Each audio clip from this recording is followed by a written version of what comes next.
Good morning, and I'm glad everybody who made it. It was not the easiest time to try to get here. I'd like to thank everyone who's made this possible. It really has been a remarkable team effort, starting with Shen and Mark Frankel, who we'll hear from in a little bit, from the American Academy for the Advancement of Science, and of course Vanderbilt Law School, and all the wonderful people here. The program that we're doing here is part of a larger effort that the FJC is making, and we really are trying to do more with less, because our financial resources have been pretty tight. We've had to look for ways to get as much leverage out of those resources as we can. And one way to do that is through collaborations like this. And you'll see more collaborations. We're already seeing more collaborations with law schools, with nonprofits, with ways we can reach more people using the resources that we have. Another part of this is the notion that being a judge is a lot more difficult than it used to be. And it's not just because of caseloads, and it's not just because of what's going on in society, but it's because the world has just gotten a lot more complex. There's a lot more things that we need to know about in order to do our jobs adequately. And we can't possibly know everything about everything. We can't possibly know even enough about everything. But we have to try to get as close to that as we can. And programs like this are part of that strategy, to get enough familiarity with something like what's going on in neuroscience to at least recognize the issues when they come into court and have a way of thinking about them. And we're going to be doing a lot of other work of similar nature going forward. So this is a very important project which has given us a lot of insights as to how to do this kind of work, how to get people to think about complex issues, how to get people to think about interdisciplinary subjects. I've mentioned to some of you that we're doing another really interesting collaboration with Vanderbilt that will debut this fall. And it's a mid-career program for district judges. This is something we've never had. You know, you have baby judge school, you learn how to be a judge, but 5-10 years in, you're in a very different place, you need very different things. And we've never really had a focus on, well, where are you and what do you need, and what's been good and what's been hard, and what tools do you need that you don't have. So we're going to be doing that with some of the same people here at Vanderbilt this fall, and we hope that will be the first of many such programs. So that's really all I wanted to say, other than it's great to be with all of you. I hope we have lots of good conversation. If you have any concerns about where we're going with judicial education, please let me know. You know, all ideas are welcome. We're going to do everything we can to meet the learning needs of the judiciary. And again, thanks to everyone who made this program possible, and I'm just going to sit back and be a student for the next day and a half.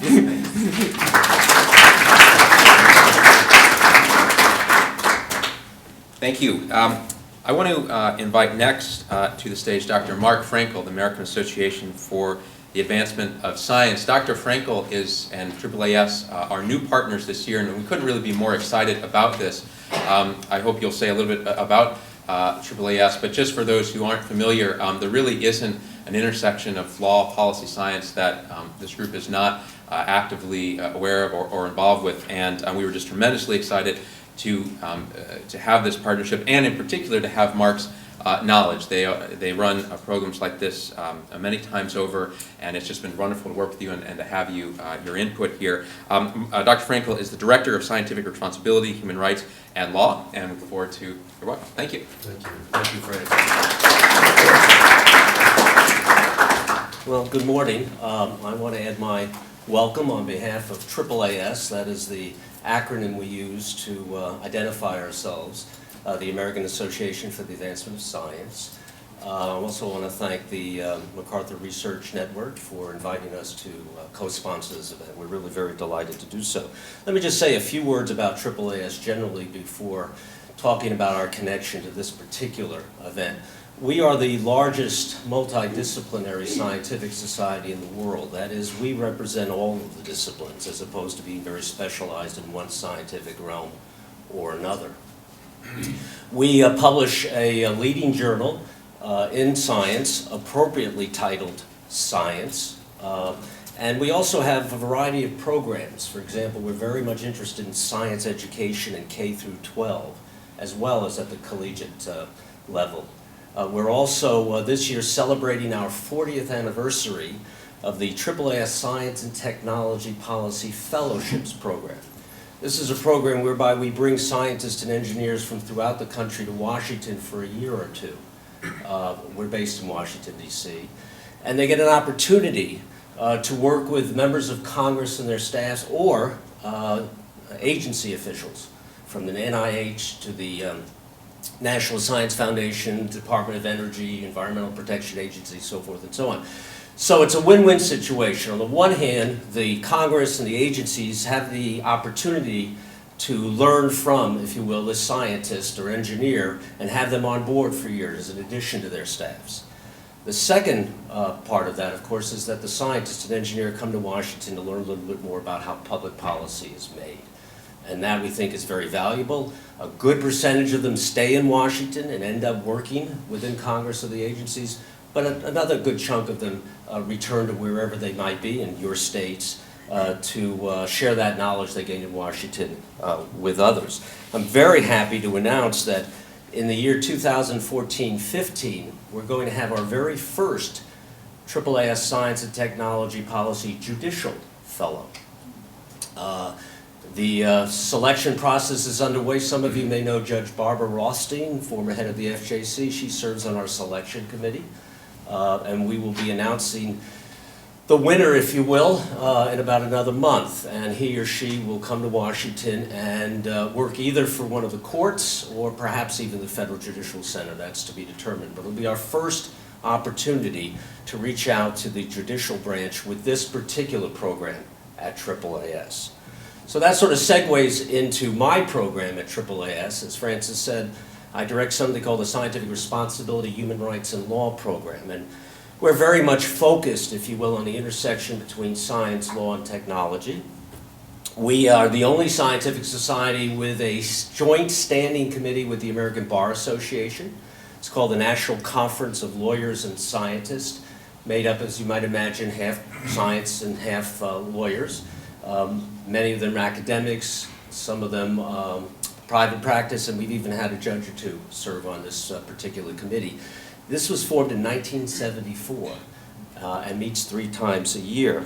We've also, since 2001, offered something called these Court-Appointed Scientific Experts Project, CASE, which is when we, in response to a request from a judge, will identify and vet possible experts for that judge to be appointed as a court-appointed expert to serve the court in a case that may be highly technical and a judge is requesting assistance in that regard. Most relevant to this meeting is that since 2006, we've held our own 19 seminars on neuroscience and the law throughout the country. We move it around. We typically have 15 to 20 judges, it's a little bit smaller than this, and we often involve both state and federal judges.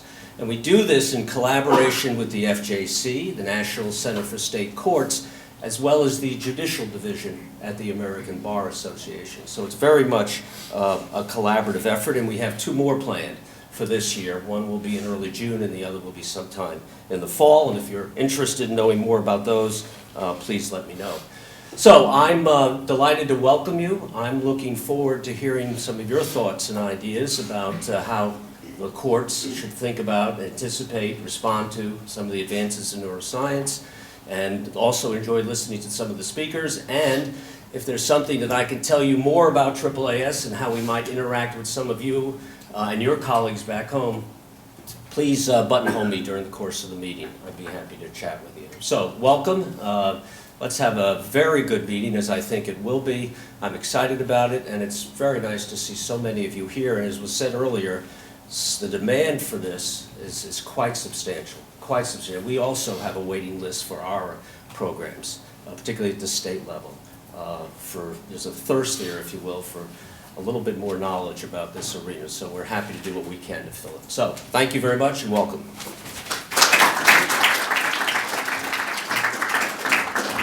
Thank you, Mark. That concludes our welcoming remarks, and we get to move into the heart of the program. And we start, and this is by design, with foundational questions. Dr. Aguirre in a moment will talk about how does the brain work and how do we study it. But even before that, and even more foundational, is the question, why should law care about neuroscience at all? And although he's too modest to say it, there's probably no one in the world more qualified to give an answer to that question than Professor Owen Jones. Professor Jones is a professor of law and biology here at Vanderbilt Law School and at the university, and he is director and chair of the Research Network on Law and Neuroscience. He will offer introductory remarks about the intersection of law and neuroscience, and then introduce and moderate Dr. Aguirre's panel, which will cover an introduction to cognitive neuroscience. So Owen, I turn the podium over to you.